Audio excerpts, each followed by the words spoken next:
Nakaw. Walang yan demonyo. Kapinya, ito ang aming gagamasan. Luang-luang pala to, boy. Oh. Walang hindang mo sa tabihan.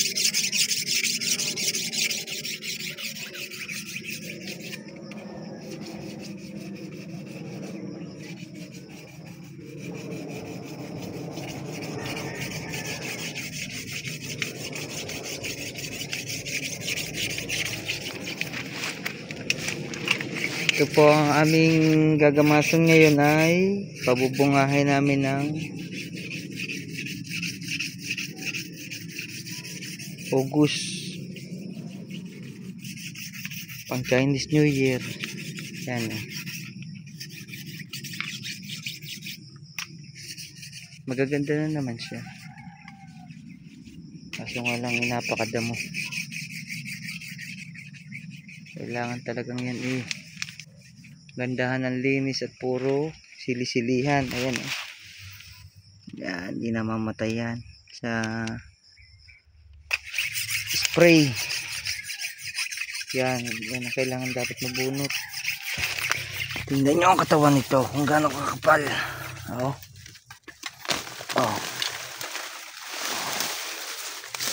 Yan siya katindi. Ito ay bubunutin namin lahat ng ganito. Kasi pag yan ipinuto lamang, hindi yan mamamatay. Kapal pala nito. Biglang doble ang damo nung huling punta ko dito. Puro dito. Mapal? Sige, basta boy ang ating gilid luluang-luangan natin at daanan yan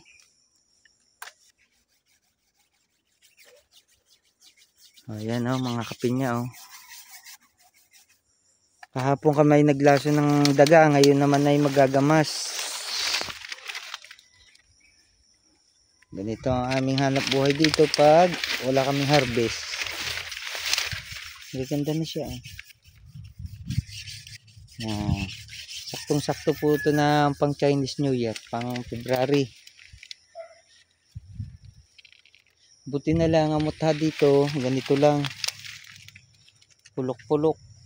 Putak-putak lang. Hindi katulad dun sa una namin ginamasan na halos panay. Kaya napakahirap gamasan. Yun po nagpapalaki ng gastos natin mga kapinya. Ang katulad nito. Ang kapal nito. Pero isang puno lang kukunin natin dyan. Hanapin lang natin yung pinaka mayor dyan.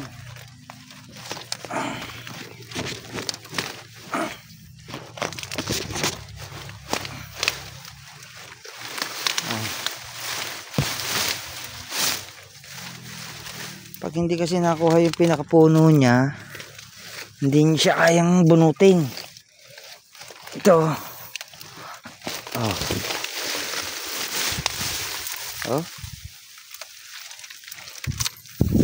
Grabe itong, kung tawagin dito sa amin yan ay silisilihan.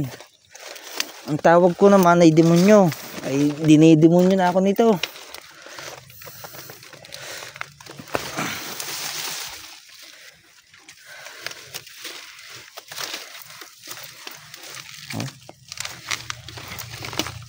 Ito ang number 1 kalaban ng halaman natin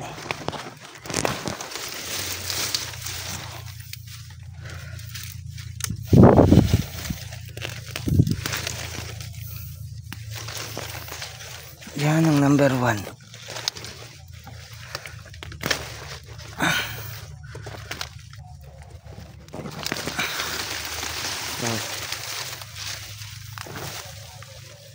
Hindi yan pwede sa gitna.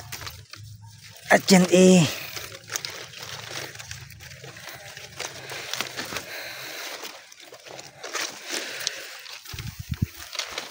mabubuhay pa rin. Gagawin pa po namin dito, yan tulad nyo, dadalhin pa ho namin yan sa tabi. Kaya napakabusisi ho nito. Yan.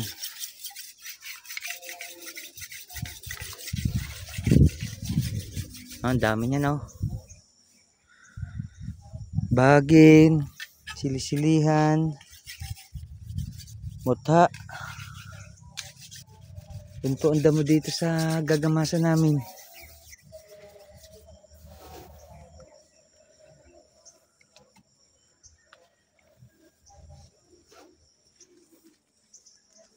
Pero mga kapinya ay masarap na naman sa pakiramdam. Yung dragon fruit.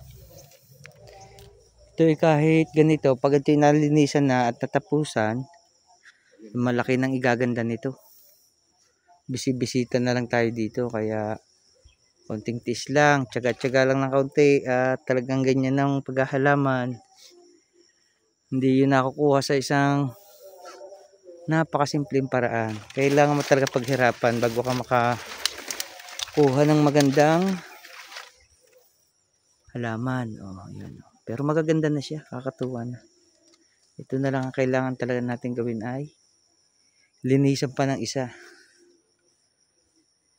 Yan lang ating may bibigay na mas magandang paraan para ang halaman natin ay hindi talunin ng damo.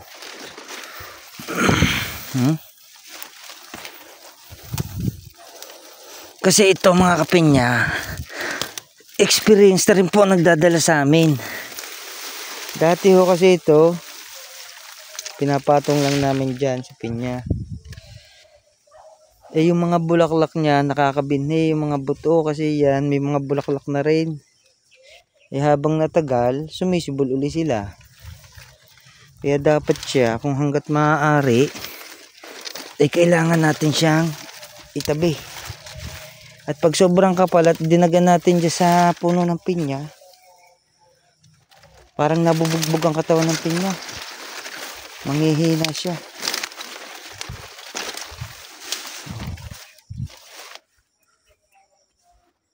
Sige mga kapinya, mamaya na ulit kami mag-uumpisa na.